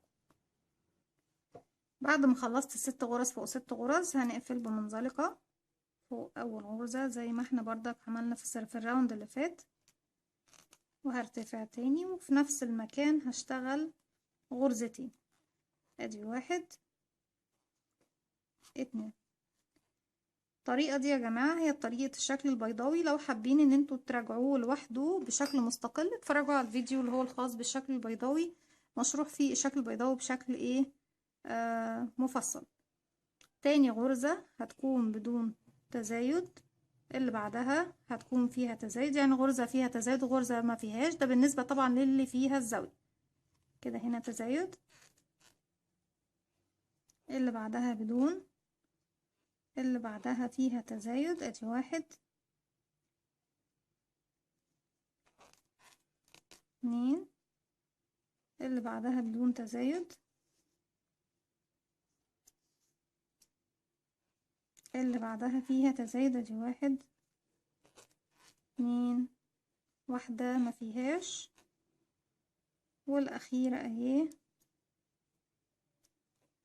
فيها، ادي 1 2.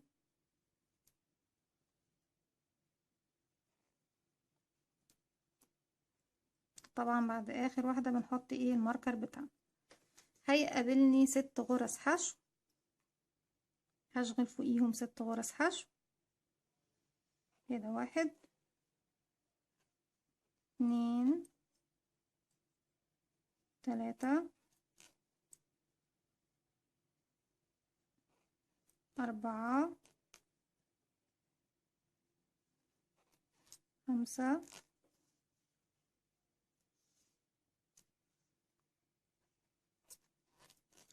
6. وبعد كده هتقابلني ايه الزاوية، هشغل فوق كل غرزة كده، اول واحدة هشغل فوقيها مرتين، احط بس الماركر 2، اللي بعدها مرة، اللي بعدها مرتين، ادي 1 2، وهكذا هكمل الزاوية بتاعتي بقى بنفس الطريقة، غرزة عليها غرزتين كده، غرزة واللي بعدها 2، كده 1 2، اللي بعدها غرزة، اللي بعدها غرزتين، ادي 1 2، اللي بعدها غرزة، اللي بعدها غرزتين، وهي اخر غرزة عندي هنا اهي.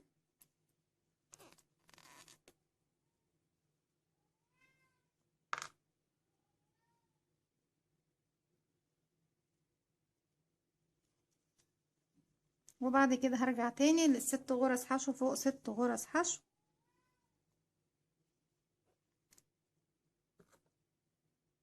دي طبعا الزاوية، ادي 1. وبعدين انا خلاص مش محتاجة ان انا احدد الزاوية تاني، لاني خلاص مش هعمل تزايد تاني. كده 2 3 4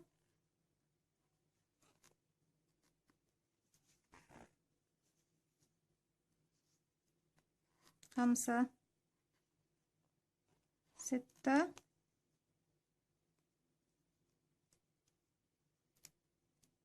وبقفل هنا بمنظر. هنجيب بس الوش بتاعنا نشوف، انا مش محتاجة اكتر من كده، خلاص كده كويس جدا.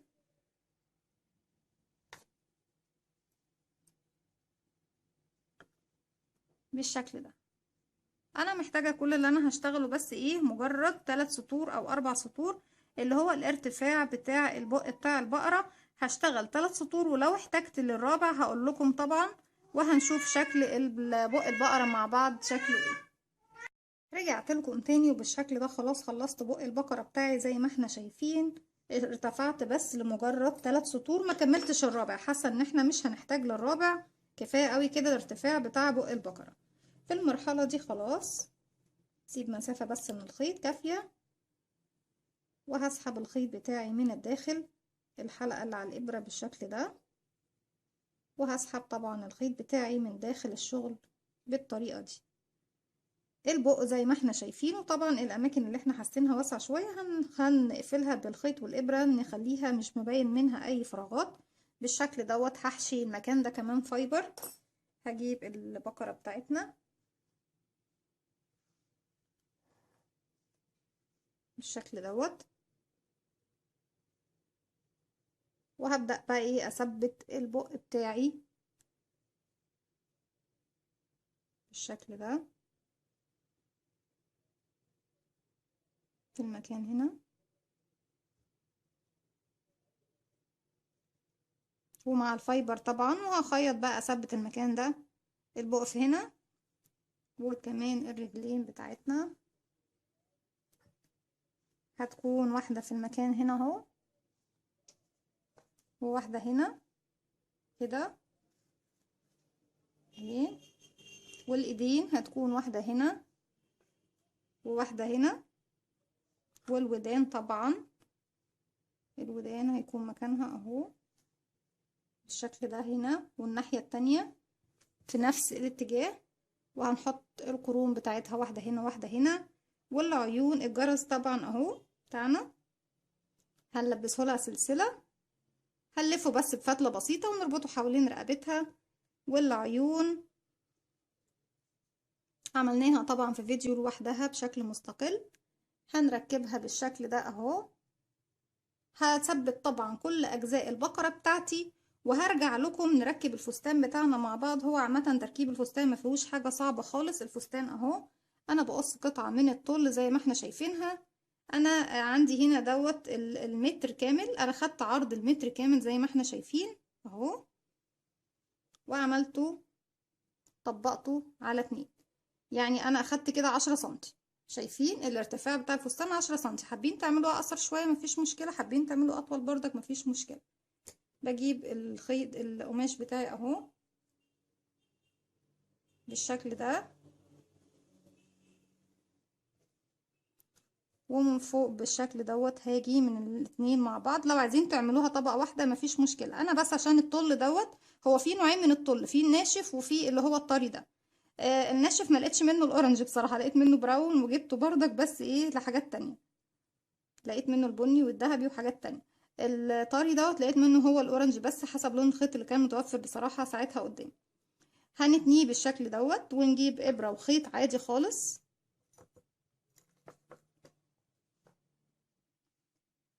رجعت لكم تاني بس كنت بجيب ابره وخيط، ولازم يكون الخيط اللي هنخيط بيه الفستان يكون بنفس اللون. طيب احنا دلوقتي اهو القماش بتاعنا او الطول بتاعنا، باجي زي ما اتفقنا بتني بس جزء بسيط للداخل كده، وباجي بدخل بخيط بشكل طبيعي جدا اهو. القطعة بتاعتي كلها هخيطها بالشكل ده اهو بالشكل ده، وبسحب الخيط بتاعي زي ما احنا شايفين. لما بنخيط بالشكل دوت بتدينا كشكشة. لو جيتي دلوقتي اهو، بس طبعا احنا لما بنيجي بنركب من الوش ده. باجي بحط طبعا الفستان بتاعي في المكان ده هنا، وبثبت بقى بعد ما اعمل الكشكشه بقى ايه للقماش بتاعي كله. وهثبت بخيط وابره بردك داخل البقره بتاعتي، اثبت الفستان بتاعي، هثبت كل اجزاء البقره بتاعتي وهرجع لكم نشوفها مع بعض. رجعت لكم تاني، وبكده تكون خلصت البقرة بتاعتنا زي ما احنا شايفينها بعد ما ركبنا العيون وكمان عملنا لها حواجب. مجرد بس خط اسود من فوق هنا ومن فوق هنا، وعند البق عملنا حرف الاكس هنا وحرف الاكس هنا، وربطنا بس الجرس بتاعها بخيط زي ما احنا شايفين قد ايه طعمة وجميلة وعيونها ورموشها الحلوة والفستان الطل بتاعها. دي كانت فكرتي النهاردة، اتمنى يا رب انها تنول اعجابكم. لو عجبكم الفيديو اعملوا لي لايك وشير وسبسكرايب، واستنوني فيديو جديد من يلا يا بقرتنا سلمي على حبايبنا بقى. باي باي.